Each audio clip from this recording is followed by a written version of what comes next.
Ya, saya mau langsung lanjut ke Mas Dani. Mas Dani, meskipun tadi hasil survei ini 80% mengatakan puas dengan pemerintahan Jokowi Maruf, tapi tadi ada catatan dari Bang Mardhani dan juga Mas Pandu mengenai ada dua hal yang saya catat. Angka kasus yang terus meningkat dan juga pertanyaan mengenai kenapa kemudian ada pembentukan lembaga untuk penanganan COVID-19 tidak dipusatkan saja. Misalnya ke Menteri Kesehatan yang memang ini fokus untuk menangani pandemi COVID-19.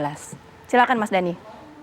Baik, jadi kalau memang kita secara objektif ya, karena tadi dari Mas Burhan juga melihatnya dengan koridor yang terkuantifikasi, dengan uji validitas data, dengan variabel dependen dan independennya yang saling berkorelasi. Nah, di satu sisi, kita juga harus concern terhadap angka kesembuhan kita yang saat ini alhamdulillah sudah di angka 77-78%. Sementara angka rata-rata dunia sekitar 74-75%, dan ini tentu saja dinamis.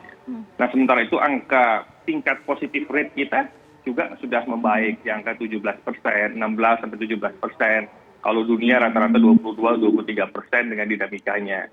Nah, ini juga tidak terlepas dari faktor kinerja yang namanya teamwork. Jadi kita tidak bisa melihat dalam kerangka parsial bahwa ini memang betul proksinya adalah di Kementerian Kesehatan. Namun untuk mengasalah pandemi ini karena dia menyangkut masalah ekosistem ketahanan nasional secara overall, secara keseluruhan, maka pendekatan yang diambil adalah pendekatan langkah kerja yang sifatnya strategis dan sekaligus taktis, sehingga diperlukan elaborasi antar lembaga. Jadi kerja ini adalah kerja teamwork. Inilah yang disebut dengan dream team, bukan Superman, tapi adalah super team. Ini yang selalu diorkestrasikan kepemimpinan Pak Jokowi, lebih memberikan output dan outcome kepada super team. Nah, sehingga ini untuk mengeliminir ego-ego sektoral yang ada. Sehingga outputnya adalah bagaimana elaborasi lembaga ini bisa menjadi sebuah kolaborasi yang elegan, yang terstruktur, dan bisa masuk ke semua lembaga-lembaga pemerintah, termasuk pemerintah daerah. Nah, inilah orkestrasi dan koordinasi yang sangat cantik, elegan, dan dipayungi oleh dari mulai PP, dari mulai Inpres. Nah, sehingga diperlukan lembaga-lembaga ad hoc tadi untuk menjamin elaborasi sampai kepada lintas sektoral dengan segala dampak-dampak yang ada di lapangan. Jadi dari mulai mitigasi sampai plan of action, inilah kita perlukan lembaga-lembaga yang ada. Sehingga akhirnya apapun itu, bahwa Presiden betul-betul menjadikan momentum ini sebagai momentum perubahan untuk kita bajak momentum ini untuk memperkuat fundamental kita.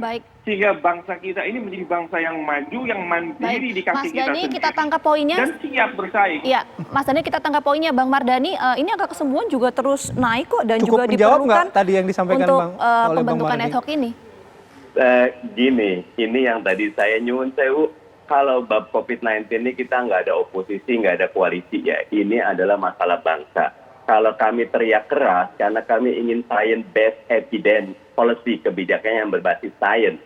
Kalau tadi disampaikan tentang kesembuhan, alhamdulillah. Tetapi pandemi ini bukan berapa tingkat kesembuhan, tapi bisa tidak kita menghentikan. Dan untuk itu perlu ada orkestrasi yang kokoh dan kebijakan yang kuat dan ketat. Contohnya nih, kami sedih. The evil is in the detail.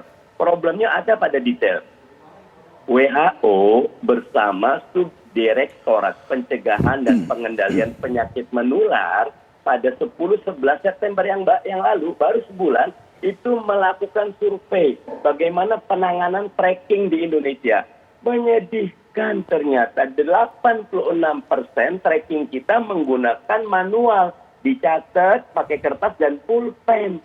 Padahal tracking ini menentukan tracking dulu, baru testing, baru treatment gitu. Nah, trackingnya aja pakai manual. Rekomendasi WHO, mbok ya pakai elektronik.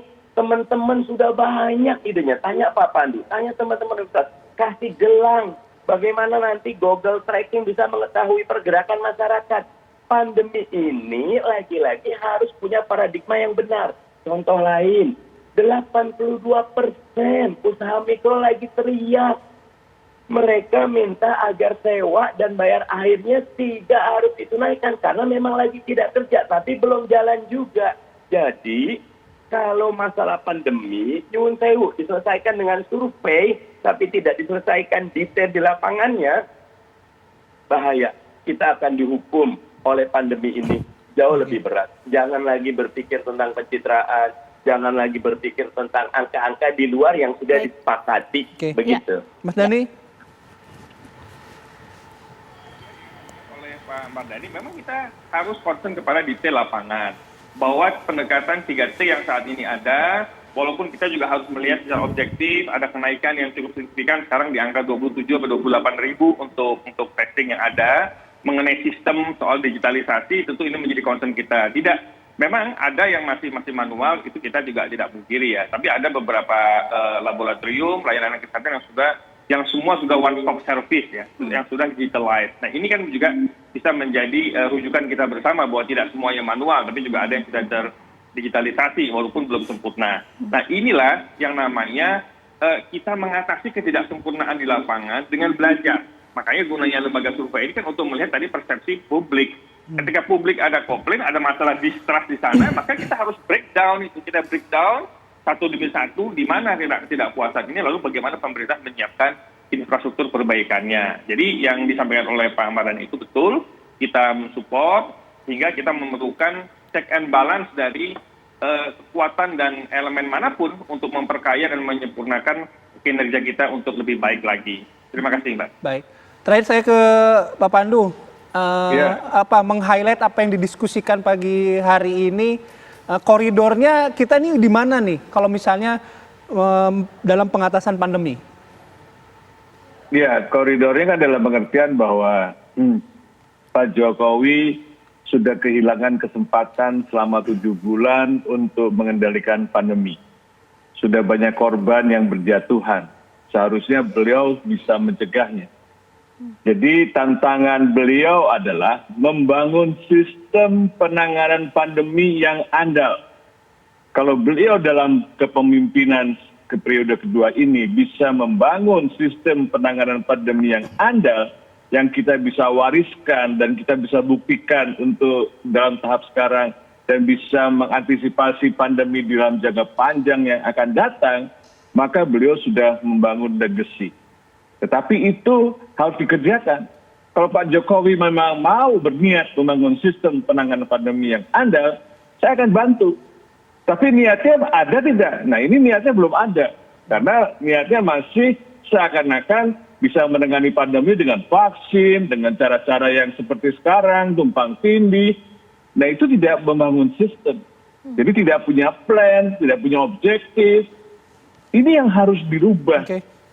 Itu yang menurut saya yang harus diingatkan. Saya mohon disampaikan Pak Dhani langsung ke Pak Jokowi kalau bisa, untuk supaya Pak Jokowi jangan kehilangan kesempatan untuk membangun sistem yang baik. Baik. Terima kasih Pak Pandu, Bang Mardhani terima kasih, Pak Dhani juga terima kasih sudah bergabung bersama kami pagi hari ini. Assalamualaikum warahmatullahi wabarakatuh. Assalamualaikum. Terima kasih semuanya.